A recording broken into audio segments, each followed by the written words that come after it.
قرآن کے مفہوم کو کیسے سمجھے؟ جیسے شیخ حامد کہتے تھے کہ اللہ کے ذکر کو پکڑ لو، جبکہ اللہ کا قرآن کہتا ہے اِنَّا نَحْنُ نَزَّلْنَا الذِّكْرَ وَإِنَّا لَهُ لَحَافِظُونَ۔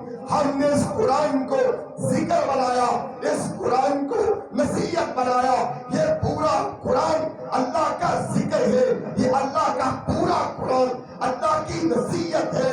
اور میرے محترم بھائیوں، اس پورے ذکر کو، پوری نصیحت کو سمجھنے کے لیے یہ ادارہ مرکز مسجد البدر میں البدر انسٹیٹیوٹ کے نام سے یہ فلکس آپ پڑھتے ہیں، اور آپ کی اولادوں کے لیے 12 اساتذہ اپنا وقت دیتے ہیں۔ یہاں کی انتظامیہ دن رات محنت کرتی ہے، یہاں پہ اساتذہ اپنا وقت دیتے ہیں، لیکن ہماری بد نصیبی ہوگی کہ ادارہ ہمارے پاس ہونے کے باوجود اگر ہمارے بچے قرآن کو نہیں سمجھتے۔ آپ مجھے بتائیے، آپ کا کوئی بچہ سکول پڑھتا ہو، انگلش کا پہلا صفحہ اگر اس کو ترجمہ نہیں آتا، وہاں پر ڈاگ، کیٹ، بلیاں، کتے، ہاتھی بنے، اگر ان کا ترجمہ نہیں آتا، آپ اپنا سکول بدلتے ہیں، اکیڈمی بدلتے ہیں، اچھے استاد کا انتخاب کرتے ہیں، لیکن قرآن ایک ایسی مظلوم کتاب ہے جس کو بغیر ترجمے کے، بغیر سمجھنے کے پڑھا جاتا ہے۔ میں نے پوری دنیا کتاب ماری سوچا، میں نے مطالعہ بھی کیا، مجھے دنیا میں صرف کوئی ایسی کتاب نہیں ملی جس کتاب کو سمجھنے کے بغیر پڑھا جائے۔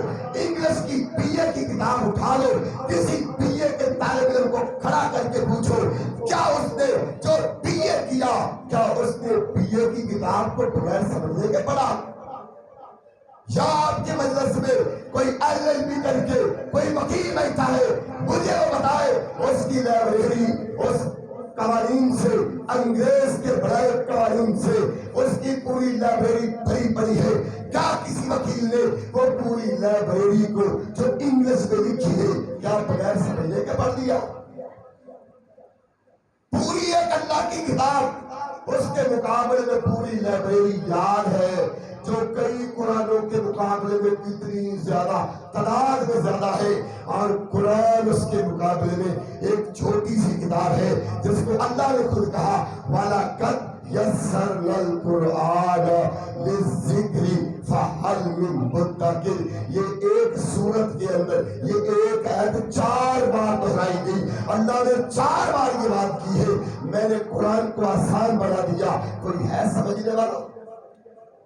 ہم پٹواریوں کی فائلیں تک پڑھتے ہیں، ان پڑھ سے ان پڑھ بندہ اپنے تمام رجسٹریاں پڑھتا ہے، انتقال پڑھتا ہے، فائلیں پڑھتا ہے، وہ ساری فردیں پڑھتا ہے، اس کو سارا جانتا ہے، یہاں تک کہ موبائل میں سارا انگلش میں لکھا سسٹم جانتا ہے، اور پوری دنیا گھومتا ہے، اس کو موبائل چلانا بھی آتا ہے، انگریزی میں لکھنا بھی آتا ہے۔ اس بد نصیب کو اگر آج تک نہیں آیا تو قرآن نہیں سمجھ آیا۔ یہ کتنی بد نصیبی کی بات ہے۔ تو یہ ادارہ تمہیں پکار پکار کے کہتا ہے، یہ نہ ہو قیامت کے دن ان اساتذہ کا گریبان ہو جو آج آپ کے لیے وقت نکال کے بیٹھے، یہ ادارہ تمہیں قیامت کو پکڑے۔ اللہ مجھے قائم کیا گیا انسانوں کے لیے، تیرے دین کو سمجھنے کے لیے، تیرے قرآن کو پڑھنے کے لیے، تیرے نبی کی حدیث کو سمجھنے کے لیے۔ یہ وہ بد نصیب تھے کہ جب دین کا دریا ٹھاٹھی مارتا تھا، جب اسلام کا سمندر اچھل رہا تھا، جب قرآن کی تفسیر کے دریا بہتے تھے، یہ بد نصیب قرآن کی تفسیر کے کنارے بیٹھے، یہ پیاسے مرتے رہے، یہ اللہ کے قرآن کو سمجھ نہ سکے۔ یہ قرآن تمہارے خلاف کھڑا ہوگا۔ اللہ پورے قرآن کو، مجھے پورے رمضان کو سنا گیا، بغیر سمجھنے کے سنا گیا۔ میرے ساتھ اس سے زیادہ میری بے حرمتی کیا ہوگی؟ مجھے بغیر سمجھنے کے سنتے چلے گئے اور ثواب کہتے چلے گئے، میری ایک آیت کے مفہوم کو نہ سمجھ سکے۔ میرے پاک حبیب نے فرمایا پوری رات انسان 100 رکعت نماز پڑھے، 100 رکعت میں قرآن پڑھتا چلا جائے، پوری رات کا قیام بنتا ہے۔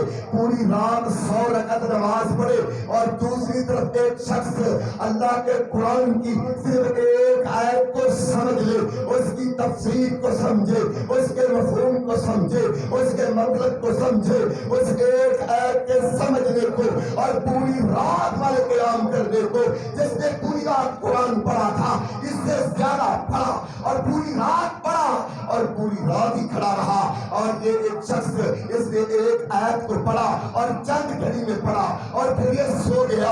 اس کا سو جانا، ایک آیت کو سمجھ کے سو جانا اور دوسرے کا 100 رکعت پڑھتے چلے جانا، پوری رات کھڑے رہنا، آقا نے فرمایا یہ پوری رات کے قیام کے مقابلے میں ایک آیت کو سمجھنے والا افضل ہے۔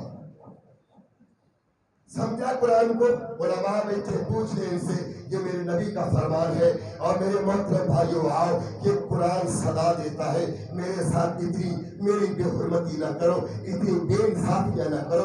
تم دنیا کی کتابوں کے ساتھ تو بڑے انصاف کرتے ہو، میتھ کے لیے بڑے بڑے ٹیچروں کو بڑی بڑی بھاری فیس دیتے ہو، انگلش اچھی کرنے کے لیے اچھی اچھی اکیڈمی کا انتخاب کرتے ہو، کہ میں کیوں اتنا مظلوم ہوں، میں کیوں اتنا مظلوم ہوں، میرے ساتھ بے انصافی کیوں ہے، تم مجھے کیوں اتنا اہم نہیں سمجھتے، میرے ترجمے کو سمجھنے کے لیے، میرے مفہوم کو جاننے کے لیے تم کیوں دور چلے گئے؟ اور قیامت کے دن نہ تمہاری LLB کام آئے گی، نہ تمہاری انگریزی کی کتابیں کام آئیں گی۔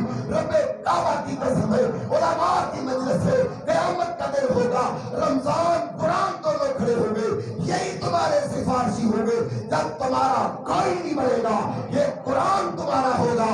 اور اس کا ساتھ نبھائیں، قیامت کو یہ ہمارا ساتھ نبھائیں۔ میں علماء کرام کے درمیان زیادہ دیر حائل نہیں ہونا چاہتا، میں بلا تقریر کی خطاب دوں گا۔ محترم جناب حضرت مولانا سید ساجد الرحمان محمدی صاحب حافظہ اللہ